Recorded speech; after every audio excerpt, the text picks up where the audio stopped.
Long ago, in a time when the earth was still young and the stars whispered their secrets to the trees, there existed a vast and mysterious woodland known as the Eternal Green.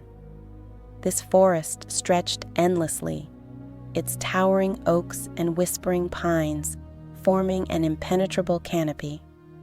Sunlight filtered through the leaves like liquid gold, but it was said that no traveler could reach the heart of the forest unless they were invited by the spirits within. At the very center of this enchanted woodland lay the city of Aurendrecht.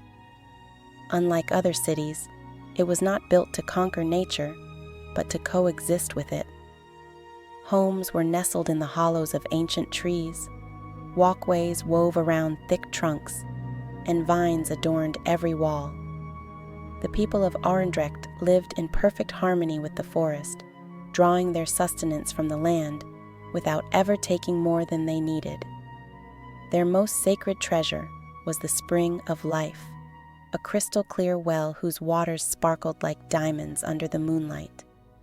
It was said that this spring had been a gift from the forest spirits themselves, a source of infinite vitality and wisdom. The water could heal the gravest wounds, banish sickness, and even grant visions of the future to those pure of heart. But the people of Aurendrecht guarded it carefully, knowing that such power could bring ruin if it fell into the wrong hands. Far beyond the Eternal Green, the world was changing. Kingdoms rose and fell, and warlords fought endless battles for land and power. Among them was a man known as the Iron Duke. His real name had been forgotten, for his heart had long since hardened into iron. He was a man of ruthless ambition, conquering lands and enslaving their people to fuel his growing empire. One day, a wandering bard came to the Duke's court, singing of the legendary spring of life. The bard told of its miraculous powers, of how it could make a man invincible and even grant him immortality. The Duke's eyes gleamed with greed. He imagined ruling forever, his enemies kneeling before him, and his name echoing through eternity.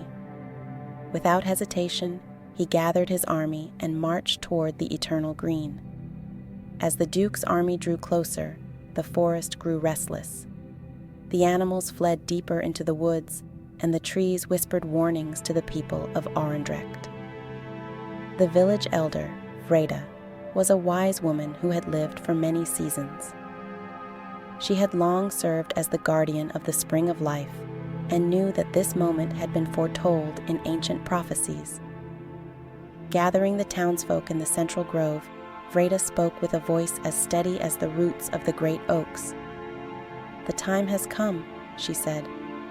"The Iron Duke seeks to claim the spring, but its power was never meant for the hands of the greedy.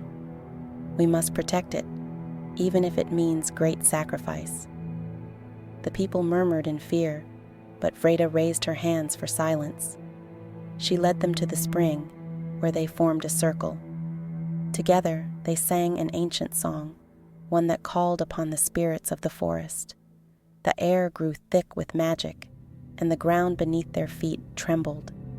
Just as the Iron Duke's army broke through the outer edges of the forest, a great rumble echoed through the land. The trees began to sway as if moved by an unseen force. The spring, which had always flowed gently, erupted in a column of silvery water. The Duke and his men watched in astonishment as the city of Aurendrecht, its people, and the entire forest began to sink into the earth.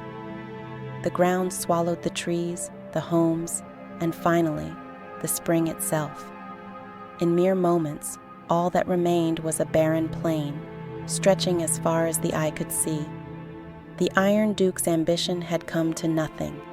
Enraged and humiliated, he cursed the forest and retreated, his dreams of immortality shattered.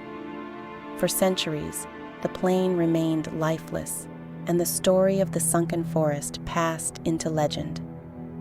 Many dismissed it as a mere tale, a cautionary fable about the dangers of greed.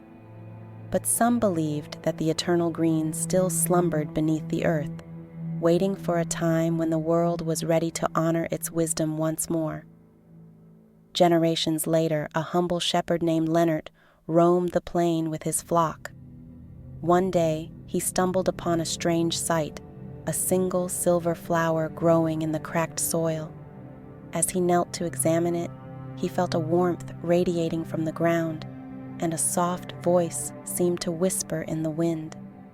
The flower grew before his eyes, transforming into a sapling and then into a mighty tree within moments. News of the miraculous tree spread quickly. The villagers, sensing that this was the beginning of something extraordinary, gathered to tend the land. Under their care, more flowers began to bloom, and soon the barren plain was replaced by lush greenery. The eternal green was returning.